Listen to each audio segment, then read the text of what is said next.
Welcome back. This is the platform of SP Smart Competitive Hybrid Schooling System. Dear student, today I will discuss about the biotechnology principle and processes. Chapter 9, class 12th for your CUT exam preparation. First of all, we have discussed about the overview of this particular chapter, which is very important for your exam point of view. Right हम लोग सबसे पहले इसमें number of component divide करेंगे कि हमने इस chapter के कितने कंपोनेंट देखने और सी में इसके बहुत कम क्वेश्चन आए हुए हैं बट आपके नीट PYQs बहुत ज़्यादा आते हैं इस चैप्टर से। ठीक है, अराउंड इस चैप्टर से 3 से 4 क्वेश्चन इसमें आए हैं आपके नीट के लिए। तो हम लोग देखेंगे बच्चे इसमें CUT के 1 से 2 क्वेश्चन आते हैं इस चैप्टर से। तो आप लोग थोड़ा सा इसका ओवरव्यू बहुत अच्छे से देखेंगे तो आप लोगों का बहुत अच्छा कॉन्सेप्ट बन जाएगा।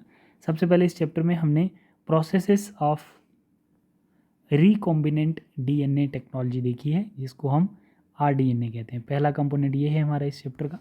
फिर उसके बाद हम लोग सेकेंड कंपोनेंट देखेंगे, प्रिंसिपल ऑफ जेनेटिक इंजीनियरिंग। क्या देखेंगे बच्चे? प्रिंसिपल ऑफ जेनेटिक इंजीनियरिंग देखेंगे। ठीक है, देन हम लोग इसमें देखेंगे क्लोनिंग वेक्टर देखेंगे क्या होता है। ठीक है, जिसमें टूल्स ऑफ RDNA टेक्नोलॉजी भी कह सकते हैं हम लोग।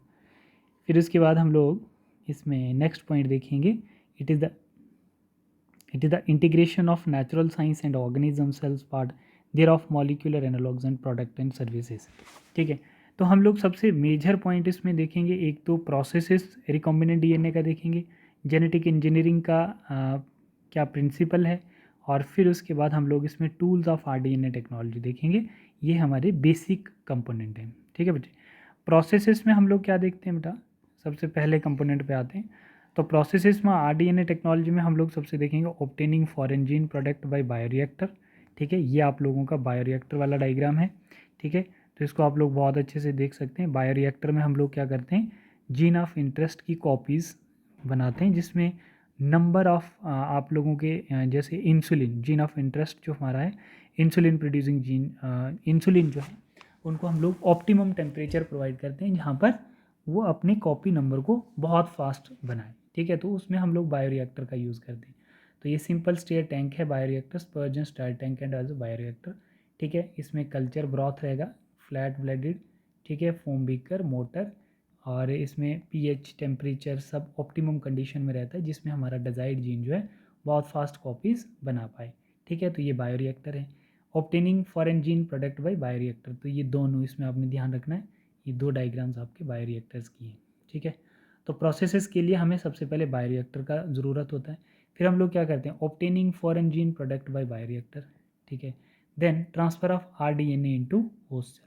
ठीक है, तो जो हमारा रिकॉम्बिनेंट DNA है उसको हम लोग होस्ट सेल में क्या करते हैं, दोबारा ट्रांसफ़र करते हैं। Cutting of DNA at specific location by restriction enzyme, तो DNA को हम कट करेंगे with help of restriction enzyme at a specific location. Amplifications करेंगे, amplification of genes by PCR। तो एम्प्लीफिकेशन ऑफ जीन PCR का मतलब होता है PCR मेथड से, पॉलीमरेज चेन रिएक्शन से हम लोग क्या करते हैं, DNA की कॉपी नंबर को मल्टीप्लाई करते हैं। ठीक है, इसमें ये स्टेप याद रखने, पहले डिनेचुरेशन होगी, फिर एनीलिंग होगी, और फिर एक्सटेंशन होगी। तो जैसे हम लोग यहाँ पर ये चीज़ भी बता सकते हैं आप लोगों को, जैसे कंडीशंस में आप लोगों को ये पता होना चाहिए। मानो ये हमारे पास PCR टेक्निक के लिए दो कॉपीज़ है ना, तो इनिलिंग वाले केस में DNA के दोनों स्ट्रैंड जो हैं, मानो ये 5 प्राइम एंड है, ये 3 प्राइम है। ठीक है, ये 3 प्राइम है, ये 5 प्राइम। फिर उसके बाद हमारे पास क्या होगा, इनिलिंग में सेपरेट होगा है ना, सर्टेन टेम्परेचर पे। फिर उसके बाद नेक्स्ट हमारे पास क्या होगा, नेक्स्ट स्टेप में हमारा जैसे यहाँ पर एक स्ट्रेच लाएगा और एक स्ट्रेच यहाँ पे होगा, तो इस वाले पार्ट को हम लोग क्या बोलते हैं, एनीलिंग। ये आगे के लिए ग्रो करेगा, ये इधर के लिए ग्रो करेगा, इसको बोलते हैं इलोंगेशन या एक्सटेंशन बोल सकते हो आप लोग। ठीक है, तो DNA की रेप्लिकेशन के लिए हम लोग ऐसे यूज़ करते हैं। नेक्स्ट पॉइंट हम लोग देखते हैं बेटा, नेक्स्ट पॉइंट में हम लोग प्रिंसिपल ऑफ जेनेटिक इंजीनियरिंग। तो क्या 3 इंपॉर्टेंट प्रिंसिपल हैं, ये आपको याद रखने। RDNA, gene cloning, increasing genes copies using vector, that is gene cloning.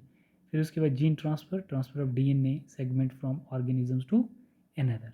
ठीक, फिर हम लोग टूल्स ऑफ RDNA टेक्नोलॉजी में देखेंगे। टूल्स ऑफ RDNA टेक्नोलॉजी में हम लोग सबसे पहले क्लोनिंग वेक्टर देखते हैं। ठीक है, फिर उसके बाद हम लोग कम्पिटेंट होस्ट देखते हैं कि जिसमें हम लोग जीन ऑफ इंटरेस्ट डाल रहे हैं, क्या वो उस चीज़ को लेने के लिए कम्पिटेंट है, उसको कम्पिटेंट होस्ट बोलते हैं। तो कॉम्पिटेंट होस्ट में हम लोग बायोलिस्टिक गन देखते हैं, माइक्रो इंजेक्शन देखते हैं और डिसआर्म्ड पैथोजन वेक्टर देखते हैं। तो ये याद रखने हैं आप, ठीक है। क्या होता है बायोलिस्टिक मेथड क्या होता है, cells are bombarded with high velocity micro particle of gold and tungsten coated with the DNA. Micro injection में रिकॉम्बिनेंट डीएनए जो होता है वो डायरेक्टली इंजेक्ट किया जाता है न्यूक्लियस के अंदर किसी भी एनिमल सेल्स के। Disarm pathogen vector like agrobacterium will infect the cell, transfer the recombinant DNA into the host. कितना इंपॉर्टेंट है पॉइंट। डिसआर्म पैथोजन वेक्टर का काम होता है कि डिसआर्म पैथोजन वेक्टर, इसमें हम लोग एग्रोबैक्टीरियम को वेक्टर की तरह यूज़ करते हैं।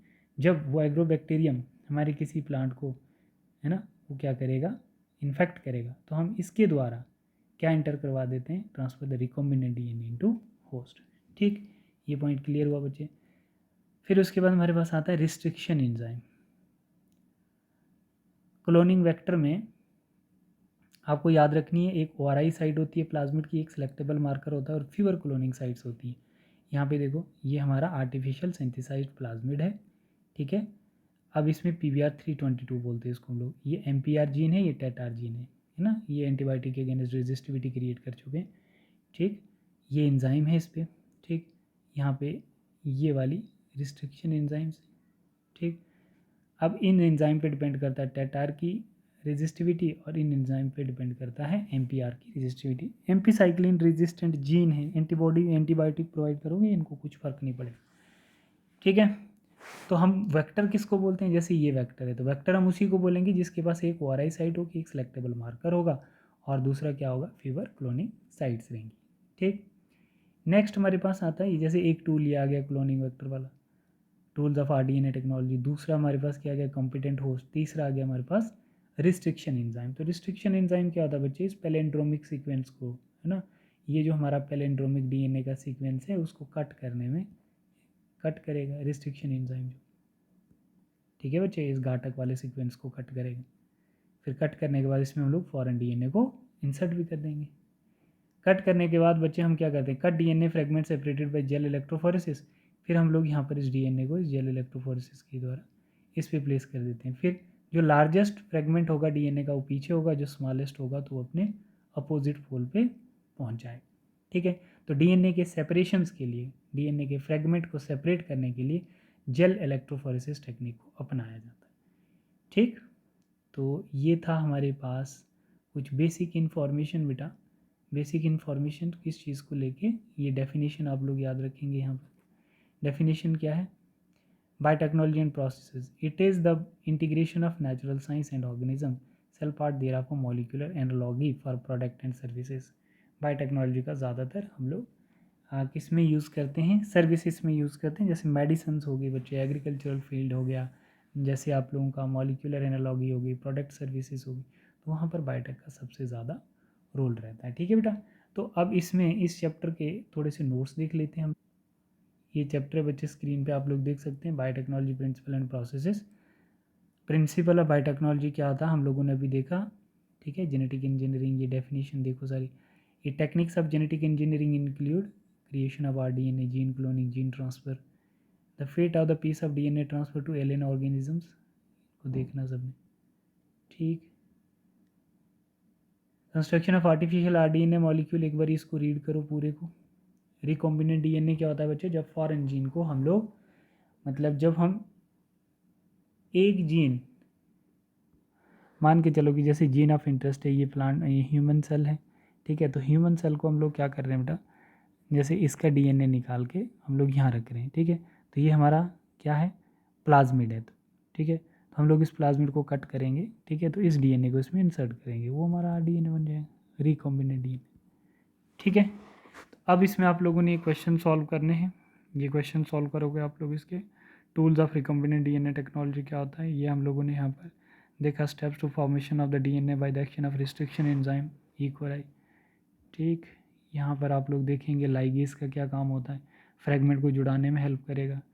जेल इलेक्ट्रोफोरेसिस टेक्निक डीएनए के फ्रेगमेंट को सेपरेट करेगा बाय दिस, ऐसे करके इसके क्वेश्चन सॉल्व करने। आर्टिफिशियल प्लाज्मिड PBR322 जो है, इसको डायग्राम याद होनी चाहिए। और इन जीन के लिए रेजिस्ट क्लोनिंग साइट कौन कौन सी है ये याद रखना। ओआरआई साइट पे क्या होती है, ऑरिजिन ऑफ रेप्लिकेशन, राइट। ये पूरी एक्सरसाइज आप लोग थोड़ा सा इसको रीड करें। पीसीआर टेक्निक्स क्या हैं, ये क्वेश्चन सॉल्व करिए बच्चे। बायोरिएक्टर का क्या काम होता है, उसके करैक्टरिस्टिक फीचर देखो। ठीक है बच्चे, this is all about your chapter. MCQs इसके हम लोग अलग वीडियो में डिस्कस करेंगे।